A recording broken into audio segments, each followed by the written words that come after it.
믿음의 시련을 이기라라는 제목인데요. 저의 개인적인 견해이지만 아마 틀리지는 않을 겁니다. 저는 성경을 크게 두 가지로 요약할 수 있다고 생각합니다. 성경을 크게 두 가지로. 하나는 뭐냐면 우리가 어떻게 구원받을 수 있는가의 구원의 방법에 대한 이야기입니다. 이것에 대해서 가장 잘 요약적으로 설명하고 있는 성경은 아마 로마서가 되지 않을까 생각이 들고요. 또 하나의 성경의 큰 줄기는 내용의 줄기는 무엇이냐면, 그렇다면 우리가 구원받은 이후에 어떻게 살아야 할 것인가에 대한 질문입니다. 어떻게 구원받을 수 있는가? 또 하나는 그러면 구원받은 우리는 어떻게 살 것인가? 이 질문에 대한 답을 성경은 하고 있는데, 여기에 대해서는 아마 야고보서 그래도 좀 잘 설명하고 있지 않는가. 모든 성경에 이 이야기를 쓰고 있지만 이것만 집중적으로 쓰고 있는 성경은 아마 야고보서가 잘 대답해주고 있다라고 생각을 합니다. 야고보서는 5장으로 짧은 편지입니다. 편지라는 건데요. 이 야고보서는 한마디로 말하면 이 야고보서의 대상은 누구냐면 구원받지 않은 성도가 아니라 구원받은 성도들에 대한 이야기입니다. 우리가 성경을 읽을 때 제가 이것은 통성경을 하면서 굉장히 자세히 설명을 해드렸지만, 이 성경은 누구를 대상으로 하는 거냐, 누구를 읽으라고 하는 거냐, 여기부터 이해가 돼야 되는데, 야고보서는 구원받지 않은 사람들이 대상이 아닙니다. 이 야고보서를 읽고 있는 이 성경은 교회 안에 있고 구원받고 회심한 예수를 믿고 있는 그 사람들이 대상입니다. 그래서 그렇게 예수를 믿고 거듭난 그 성도들이 그러면 믿음으로 어떻게 살아야 되는지 그 믿음의 행위에 대한 이야기를 집중적으로 다루고 있는 것이 야고보서다라는 겁니다. 저는 이제 오늘부터 수개월이 될 텐데요. 야고보서를 여러분과 한번 천천히 또 살펴보면서 올 한 해 저는 여러분과 함께 구원받은 믿음의 성도들의 삶의 행위에 대한 이야기를 여러분과 한번 1년 동안 나눠보려고 합니다. 야고보서는 예수님의 동생 야고보가 기록을 합니다. 사실 근데 예수님의 동생들은 처음에는 예수님을 자기 형 예수를 이해하지 못했죠. 그래서 복음서를 보면 예수님의 동생들은 자기 형 예수님의 사역을 쫓아다니면서 사실은 말렸습니다. 좀 더 직설적으로 표현하면 회방 났어요. 누가요? 예수님의 친동생들이. 그런데 이제 복음서가 끝나고 사도행전으로 돌아와 보면 이 사람들, 예수님의 동생들이 마가의 다락방에 모여서 전심으로 기도하고 있는 것을 보게 됩니다. 고린도서 15장에는 이제 우리가 부활절이라고 하는데요. 거기에는 게바 12사도 500여 형제 그리고 야고보가 부활하신 예수님을 만났다라고 쓰고 있는데, 바로 여기에서 부활하신 예수를 만난 이 야고보가 바로 예수님의 동생 야고보입니다.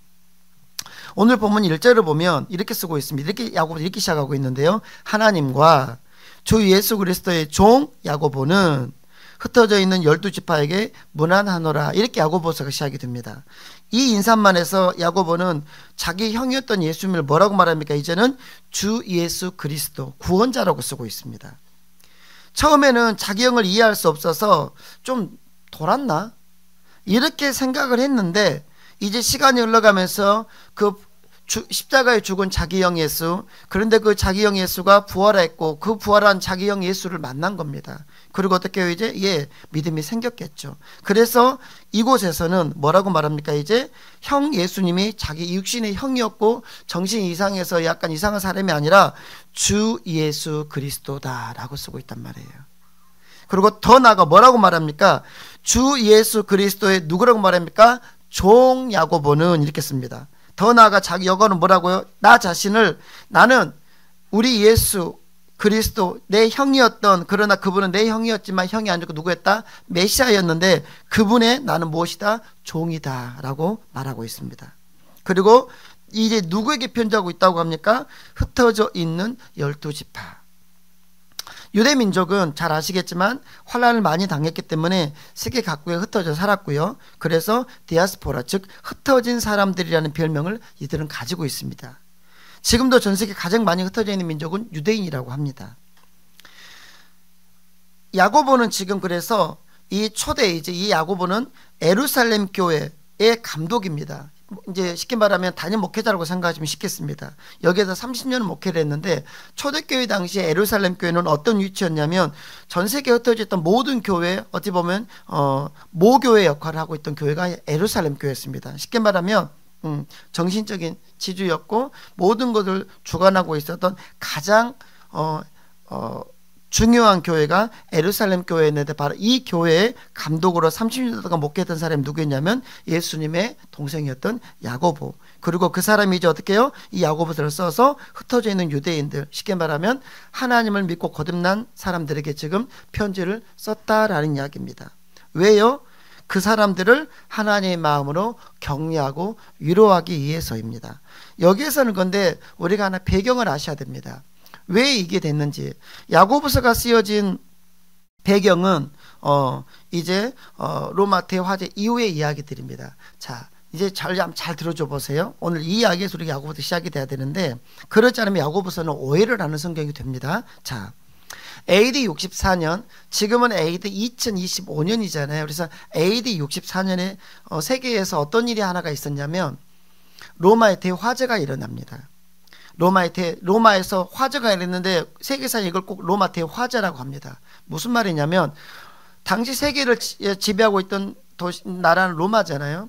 로마에 화재가 일어났는데 무려 5일 동안 불이 꺼지지 않고 5일 만에 불이 꺼졌습니다. 서울에 불이 났는데 5일 동안 불이 확 탔다고 생각해 보세요. 5일 만에 이제 화재가 꺼졌고요. 그 다음에 이제 피해를 합쳐보니까 로마 시내 3분의 1이 다 타버렸습니다. 전소가 되어버렸어요. 완전히 전소된 게 3분의 1. 그러니까 완전히 난리가 난 겁니다. 근데 이제 문제는 이때 생깁니다. 이때 황제가 네로 황제입니다. 로마의 5번째 황제였던 네로였는데 어떤 이야기가 이제 떠돌았냐면 네로가 불렸다고 했어요. 네로가 불렸다. 무슨 말입니까? 네로 황제가 두 가지 음모론이 돌았습니다. 첫 번째, 네로가 자기가 지금 살고 있는 황궁보다 더 큰 황궁을 짓기 위해서 부지 확보를 위해서 불태워버렸단다. 방화범이 네로라는 이야기입니다.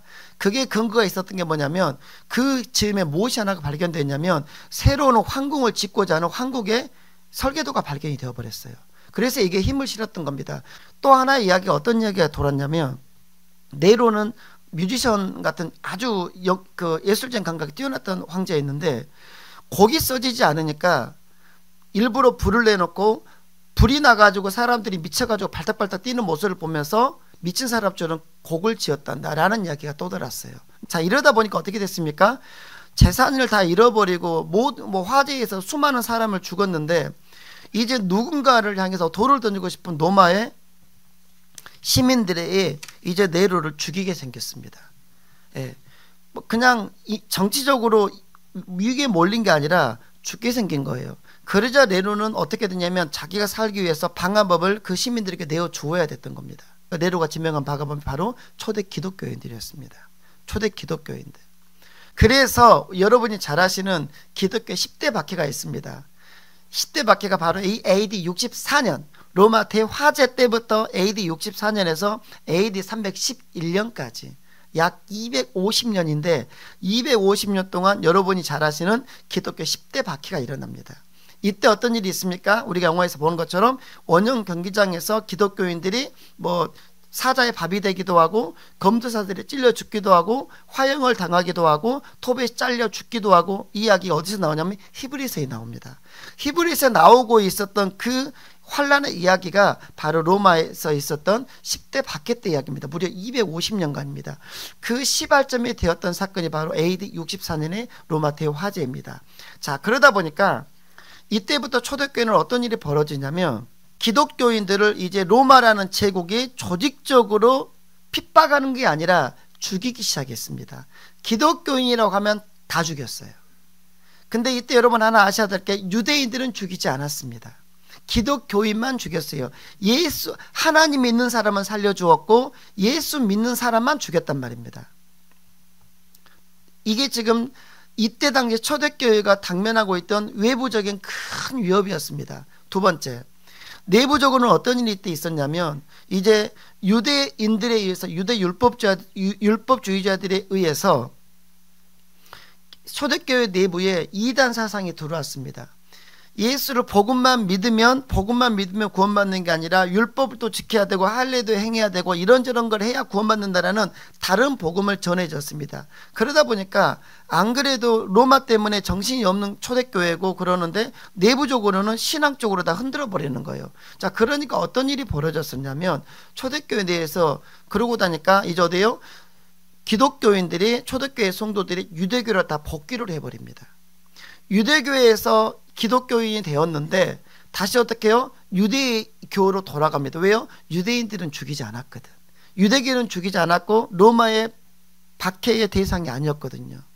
그리고 잘못된 복음을 가지고 이제 이단을 통해서 그들이 어떻게 해요? 유대교로 돌아가거나 아니면은 배교하는 행위가 있었습니다. 이게 초대교회 때 있었던 이야기예요. 자, 그러다 보니까 이 야고보를 할지 사도들이랄지 교회를 지키고 있던 그런 감독들은 어떤 일을 해야 됐을까요? 일단은 성도들이 오늘 우리 아버지가 순교당하셨고 내일은 내 엄마가 순교를 당하는 겁니다. 이때가 이때 당시입니다. 그러면 남겨진 그 아이들 애가 어떻게 해야 될까요? 위로하고 격려해야 됩니다. 그 다음에 어떻게 해야 됩니까?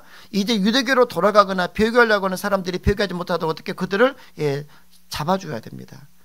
바로 이때 쓰여졌던 성경의 이제 신약 성경의 마지막 이야기인데 그게 바로 공동서신이라고 합니다. 히브리서, 야고보서, 베드로, 전후서, 유다서, 그리고 요한 1, 2, 3서, 마지막 요한계시록, 여기까지 9권의 성경이 공동서신이라고 합니다. 한마디로 말하면 예를 들면은 고린도전서는 고린도교에 보낸 편지인데 이 공동서신이라는 것은 무엇이냐면 공동으로 돌려 읽어야 될 편지라는 겁니다. 서신이라는 것은 편지란 말이거든요. 그러니까 공동으로 읽을 편지들.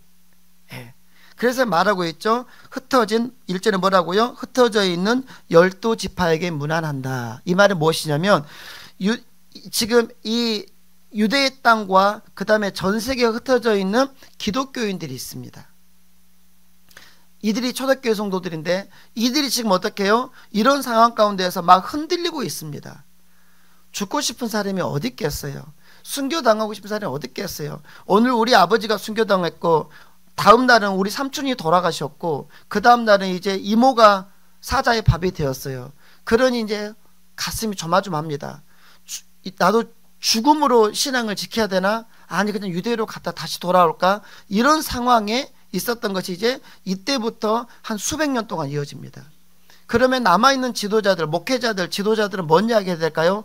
그들을 위로하고 격려하고 그리고 그들이 그러면서도 예수가 구세주라고 했던 이 복음을 버리지 못하도록 그들을 꽉 껴안아 줘야 되겠죠. 그러기 위해서 쓰여졌던 편지가 9권의 공동서신이라고 하는데 그것이 바로 뭐예요? 히브리서부터 여기 어디 요한계시록까지. 그래서 계시록은 그런 이야기를 하고 있는 겁니다. 그래서 이런 시점에서 야고보서는 그래서 지금 구원받은 사람들에게 당신이 구원받은 사람이라면 당신이 가지고 있는 그 믿음을 어떻게 이제 따라서 하겠습니다. 행위로 드러내봐라. 그러니 눈을 떠보세요.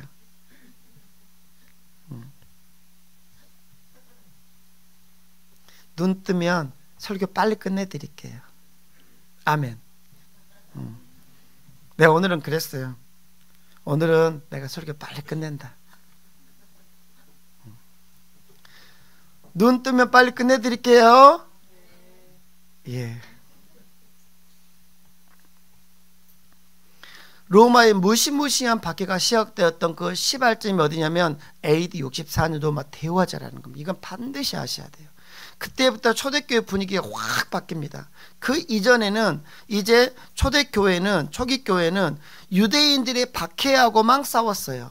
근데 유대인들이 뭐 얼마나 심하게 건드렸겠어요? 죽이지는 않았거든요. 그런데도 힘들었어요. 그런데 이제부터는 뭡니까? 로마 제국이 군대의 힘을 빌려서 전 세계를 호령하고 있던 로마 제국이 어떻게 이제 기독교인들을 믿기만 하면 다 죽여버리겠대. 무려 몇 년 동안 그런 일이 있었다고요? 250년간. 저는 가끔 이런 생각 해봐요. 우리는 수년 전에 코로나를 겪었단 말입니다. 코로나는 아무것도 아니에요. 여러분 생각해보세요. 우리 오늘 예배드리다가 경찰들이 와가지고 아니면 전문 잠가버리고 불태워버린다면 어떻게 하실 겁니까? 교회 오실래요? 실제로 우리 그런 일이 있었잖아요. 과거에. 우리 한국에도 있었거든요. 그래도 순교지들이 있습니다. 교회에 예배드리면 밖에서 일본 사람들이나 아니면 공산당원들이 뭐예요? 문 잠가놓고 교회 불태워버렸죠. 다 죽였어요. 만약에 오늘 여기 교회에 오셔서 우리가 예배드리면 오늘 이것이 이 땅에서 마지막이고 여기서 우리가 같이 화형을 당한다고 하면 여러분 오실래요? 당면한 문제입니다. 이때 당시 야고보서를 읽고 있던 성도들은 그 문제 가운데 실제적으로 고민해야 됐던 성도들이었습니다. 그냥 오늘 학원 가야 되는데 교회 갈까 말까? 오늘 집안 모임 있는데 교회 갈까 말까? 오늘 가까운 지인 결혼식 있는데 교회 갈까 말까? 오늘 몸 피곤한데 그냥 오늘 온라인을 할까? 이런 정도 수준의 고민이라면 이 사람들은 고민도 아니고 시험도 아니에요. 이제부터 오늘은 제가 시험 이야기를 할 건데요. 여기서 시작을 하거든요. 이 시험은 따라서 하겠습니다. 목숨을 바꿀래 말래라는 시험이에요. 너 신앙 지키고 목숨 내놓을래? 아니면 그냥 예수 부인하고 예수 저주하고 살래? 이게 야고보 사도가 보냈던 편지를 읽던 사람들이 당면한 현실이었다고요. 이걸 모르고 야고보서를 읽으면 어떤 얘기를 하냐면 야고보서는 이런 말을 합니다. 행함이 없으면 죽은 믿음이라고 해요. 자, 보세요. 우리는 구원을 뭐로 받는 겁니까? 믿음으로 받아요. 어떤 믿음으로 받습니까? 예수가 나를 위해서 십자가에서 죽으시고 부활하신 것, 이걸 믿는 믿음으로 구원받잖아요. 그런데 야고보서에서 뭐라고 말한다고요?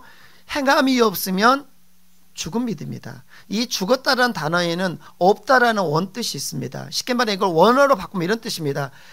네가 여기는 이제 전부 다 불신자가 아니라겠습니다. 야고보서를 읽고 이 대상은 전부 구원받은 성도들 우리들입니다.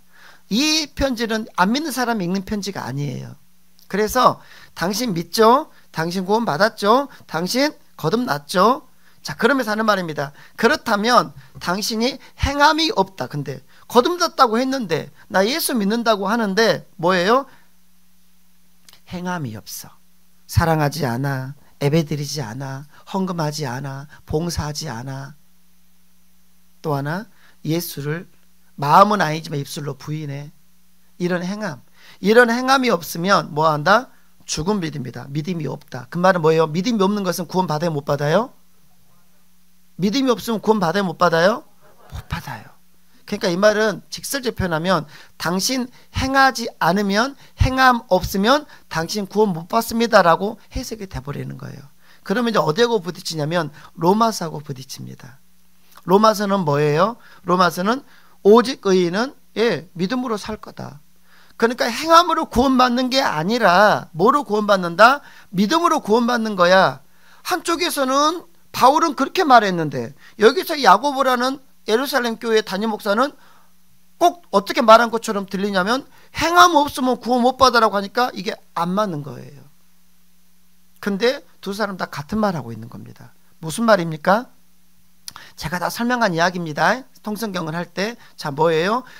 로마서의 편지를 읽는 로마서를 바울이 기록했는데 그 로마서를 기록하고 바울이 이걸 누구에게 보내려고 했냐면 따라서 하겠습니다. 불신자. 로마서는 그래서 안 믿는 사람들이 이걸 읽고 구원의 도를 배우도록 하기 위해서 쓴 편지라는 겁니다. 대상이 달라요. 그러니까 거기서 뭐예요? 맞죠? 구원은 어떻게 해요? 행함이 아니라 믿음으로 오직 예수를 나의 구원자로 예수께서 나를 내 죄를 위해서 십자가에 죽으시고 부활하신 것을 믿는 믿음으로 구원을 받는다라는 것이 맞으니까 그 이야기를 쓰고 이거를 로마 지역에 있는 사람들에게 이걸 읽고 예수를 구원자로 받아들이고 믿음의 자리에 이르도록 하기 위해서 쓴 편지가 로마서입니다. 그런데 야고보서는 대상의 불신자라고 아니라고요? 아니라고요. 야고보서는 성도들입니다. 1절이 나오잖아요. 흩어져 있는 12지파에게 문안한다. 성도들입니다. 그러니까 이들에게는 어떻게 구원받는지 이야기할 필요는 없어요. 또 하나 이때가 어떤 때였다? 로마의 어마어마한 밥게 죽음의 목숨을 내놓으라는 그 선택의 상황에서 놓여있는 사람들입니다. 그래도 지금 다 어떻게 해요? 막 배교할까 말까. 그리고 실제로 배교자들이 많이 나타났습니다. 그런 상황이에요. 그래서 야고보 사도는 교회의 지도자라서 그 성도들이 배교하지 못하도록 하면서 믿음의 이제 우리 안에 있는 당신 안에 있는 믿음을 어떻게 이제 행위로 증명해 보세요 라는 이야기를 하기 때문에 행위에 대한 이야기를 하고 있더라. 행위로 구원받는다는 말이 아니라 구원 이미 받았기 때문에 그러면 당신 속에 있는 당신이 믿고 있는 당신이 구원자라고 굳게 믿고 있는 그 예수에 대한 믿음의 행위를 드러내봐라. 그게 뭡니까? 배교하지 마라. 극단적이라면 순교의 제물이 되더라도 하나님 나라에서 우리는 다시 부활할 거니까 순교의 제물이 되더라도 어떻게 하라? 예, 버티라. 그런 이야기가 되는 겁니다. 그래서 야고보서는 다른 이야기를 하고 있지 않더라. 자, 야고보서는 이 시점에서 우리가 이제 시작이 되어야 된다라는 겁니다. 그러므로 정리하자면 야고보는 예루살렘 교회 감독으로서 당시 로마의 무시무시한 박해 그리고 교회를 공격했던 이단들의 공격으로부터 많은 성도들이 믿음의 길을 지금 떠나가고 있었기 때문에 그 믿음의 길에서 떠나가는 성도들을 붙잡고 위로하고 순교의 제물이 됐던 가족들을 가지고 있는 그 성도들을 격려해주고 그러면서도 어떻게 해요? 믿음의 길에서 파손되지 않도록 하기 위해서 이 편지를 써야 됐던 겁니다. 그러니까 야고보서나 뭐 요한계시록 이런 성경들은 대부분 어디에 또 초점을 맞추냐면 행위에 초점을 맞출 수밖에 없던 겁니다. 이걸 여러분이 알고 성경을 읽으셔야만 성경을 정확하게 해석할 수 있겠더라. 예. 그래서 이 야고보는 뭐예요? 복잡한 교리를 논하지 않고 당장 실질적으로 지침이 되고 힘이 되는 말씀 그리고 성도들이 믿음을 가진 성도들이 세상 가운데 나를 죽이겠다고 하는 그 세상 속에서 어떻게 살아야 되는가를 그냥 직설적으로 표현하고 있는 성경이 무엇이다? 야고보서다. 그래서 저는 올 한 해 이제 여러분과 함께 이 야고보서를 또 조곤조곤 쪼개보면서 올 한 해 우리도 사실은 그래요. 로마 제국이 당시에 이 초대교회 성도들을 죽였다면 지금 우리는 무엇입니까? 세상입니다. 세상에 많은 것들이 우리의 신앙을 탈선하도록 만들고 있어요. 거기에서 그렇다면 나는 어떻게 살아야 되는가에 대한 이야기를 여러분과 한번 나눠보려고 합니다. 그러면서 야고보는 이제 신앙생활에서 하면서 가장 중요한 요소가 시험의 문제라는 걸 알게 돼요. 시험.